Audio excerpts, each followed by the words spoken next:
computers. And so what is it sending these computers right off scale with the non-randomness? Well, it's the human mind. And it would seem to spike around large national events like 911, just send it right off the chart. We actually have the chart. We could see it. And so this to me was an amazing thing, followed up by a series of experiments that we did here on the air. One of them in conjunction with a show we did on what was going on at Princeton and elsewhere.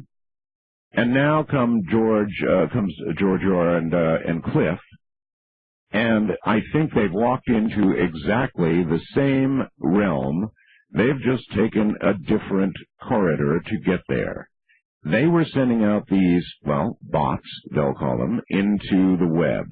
And they were assigning numbers to words for emotional value. And their purpose in doing this was monetary gain. Let's be fair here. They were looking at predicting what would happen with the market, an admirable effort, I would say, but in doing so, they were successful in that. We'll ask about that, but certainly in the process itself, very, very successful. And then they began to see more than they were asking for in terms of results. They began to see all kinds of spikes and strange things they could not explain, like the blips seen at Princeton, and they began to put it together. And to me, it looks like they're tapping into exactly the same, or perhaps ultimately strong signal when we separate it from the noise. Maybe it is a very strong signal indeed, this mass consciousness thing. But right now, it looks like it's mixed in more than we would want with the noise, signal to noise. You always talk about that, right? Well, maybe they'll find ways to pull more of the signal from the noise, or maybe they will at Princeton. But all at once, I get exactly what we're talking about here. We have found a way, through the giant complex web, to tap into information that's from essentially the collective, because what is the web but nothing but a large collector of everything, right? That's what the web does. It collects information on virtually everything, including people who have written things and emotional things at that. And so these two gentlemen would appear to have walked into exactly the same beginning room that the Princeton people have. Fascinating. Perhaps the people at Princeton should be listening tonight. We'll be right back.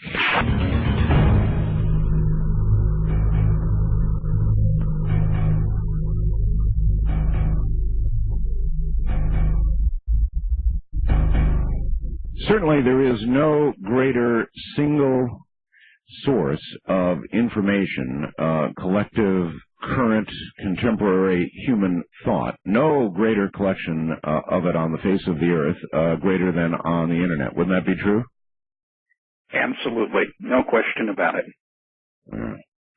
Was the analogy I gave of what Princeton began to detect with its form of crystal set, and what you gentlemen have detected with your form of crystal set, looking into facts and emotions read by massive amounts of information from the Internet, is it a good parallel? I mean, are you guys sort of looking at the same thing? It was actually sort of bang on, I mean, spot on, in the sense that where I was used to seeing, as George had said earlier, we plot this stuff using a CAD program, a computer-aided design program that one might use to design machine parts or something. Right. And they have an ability to have an arbitrary space, so I wanted something big, so I just defined an area that was 60 by 60 by 60.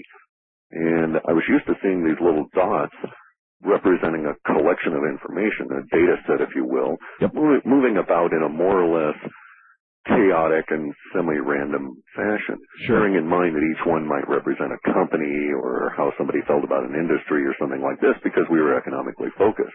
And then one day in June, about the same time I started discussing things with George in 2001, I noticed that we had a sudden shift, and all of a sudden these chaotic little darting dots started taking the shape of a dumbbell. And I was rather astounded. A dumbbell. Correct.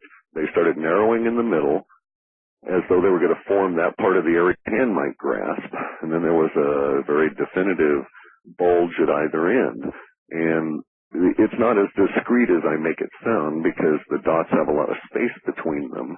But nonetheless, it was still rather a startling thing to come up against. And how do you interpret the meaning of that? That was the issue. Well, I started thinking, well, what really looks like is happening here is a shift in time and some kind of an incident or some sort of an event. And so what I did was to shift it back and forth in time the way one might take a VCR and move back and forth over a series of frames. Right. And so I got a feeling for what was going on, and then I started looking into the individual data sets that the individual dots represented. Right. And that's where we get back to this I Ching kind of conclusion, because these data sets are thick, syrupy masses of words boiled down into their essence. Yeah. And so it becomes hard to pick out a specific, if you will. Okay.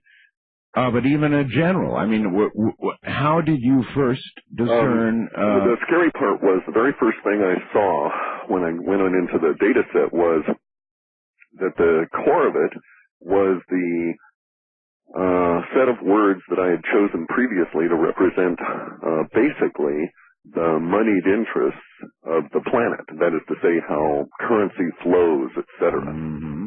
Because that, of course, is an element of confidence, which is an element of economic indications, etc. Absolutely, yes. So my conclusion at the time was that, well, there appears that we're going to have a military accident involving the money center of the United States. Because bear in mind, at the time, we were not modeling terrorism. It didn't even have the word included. Yeah, in fact, initially, when I read the first WebBot output, and the paper is still up on my site, the conclusion that I drew was that something would go terribly wrong with the U.S. abrogating the anti-ballistic missile test treaty, because one of the things that became clear in hindsight was when we put up the original WebBot forecast in late June and then updated it July 2nd of 2001, we had no idea that this stuff we were picking off the internet would take so long to materialize. I'm still not clear, though, in simple language, how you came to either of the two conclusions that you just discussed based on the data that you described. To me, that's where the leap is, and I can't figure out how you made it. So how'd you make it? You get to the point where you look at the movement of the dots through the model space, and then, of course, the interpretation is to see each dot, or what it actually represents. The dots have various different aspects and attributes that go into their creation. And an aspect is a primary collection of words. So, and then attributes modify those words. So we might find within a central dot that all the others seem to be coalescing around, words like currency, dollar, this kind of thing. The attributes then might be those words that brought in the emotionalism, yes. Usually verbs, many times adverbs, sometimes prepositional statements, etc. Right. Make sense? Yes, it certainly does. Okay, because see, it's not going to come back and say New York City, but we might indeed get some geographic indicators. The more data we have, the more layers we can put on there. And some words actually, by their nature, not merely place names, but other words indicate direction and are, for instance, primarily used in the South in form of regional dialects, so give us a geographic pointer. All right. Yeah, and Art, if I could, in the original WebBot work, we did get some directional indicators. There were actually 3 that we put up on a map. One of them was an interesting cloud of geographical indicators that was moving over Las Vegas toward California. And that was in late June, which is interesting because that's about the time that the No Good Nicks were off partying in Las Vegas. So we, needless to say, it was mind-boggling to me when I woke up on my sailboat in San Francisco, where I was at the time. My wife and I were there. I woke up the morning of 9/11, watched it in the aft cabin of the boat, and called my friends, and they called Clif and said, "Did you see what happened?" Yeah. And we're both sitting back going, "Wow, cool." Well, I was particularly crushed because I lost my entire legal and patent team in the incident. They worked at Sidley Austin, which was pretty well devastating. I'm so sorry. But how... And I wish I'd known, but of course, would anybody have done anything if someone wild-eyed showed up and said, "Hey, look at this"? Okay, how much information did you have about the incident itself? We had a great deal of information that was meaningless at the time because, for instance, you can turn these dots and you can say to the program, "Show me the geographic layer." And as George said, we saw clouds over Washington, largest cloud over Washington, New York area, and another one over Vegas. Or you could turn it and you could say, "Show me this particular layer and this kind of layer."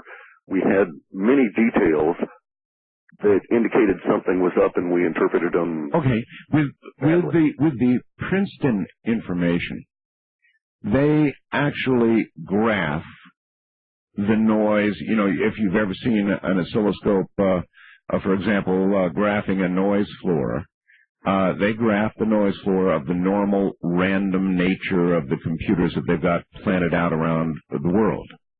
Yes. And then when things begin to go non-random, they receive that input, and it shows up as an actual little rise in a graph of the collective consciousness doing something, coming up way up off the noise floor, and either knowing something is about to happen, or they're not exactly sure what it is they're seeing, but they're seeing these giant responses to events like 9/11 and a lot of others. This work has been going on for some time now, and I'm wondering if you see a similar, for example, on 9/11, did you see a similar spike that you would yell and scream? Was that far above your noise level? We did, but it was in June. It was months ahead of schedule. You saw it in June. In late June, early July. Your main concerns were economics, or were you off understanding it meant something very different than an immediate economic situation for you? Or bear in mind, the economic situation that I was looking at was not necessarily personally focused, because at that time I had no further interest in the stock market per se, because I owned no stock. So I was just interested in a general curious kind of a way. So you had already turned. Correct. And at that time, but because the central focus of it had been economic, and we kept picking it up as a military accident involving the money center of the United States / the world, right, with all of this other aspect about it, not realizing that when you think about a military accident in a strange kind of a way, it sort of represents a terrorism. You know, Art, in radio, there's a very good analogy to the problem we're looking at. When you think about something called spread spectrum, yes, that's where you've got pieces of information. That is a very good analogy. Spread spectrum is transmitting perhaps sequentially on many frequencies at once. So there's just a sort of a general rise in the noise floor, if you can measure anything at all, if you happen to be listening on a scanner or something like that. I mean, spread spectrum to the individual frequency is almost transparent. You just don't even know it's there.